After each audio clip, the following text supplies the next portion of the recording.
не сазан. Є чи нема, є подлєсть. Лещик. Ну да, це невеличкий. Буде дорвати.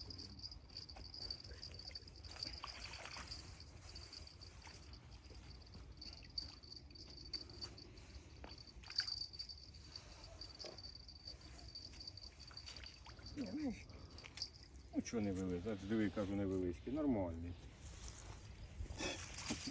Оце в нас тоді саме менші такі попадали.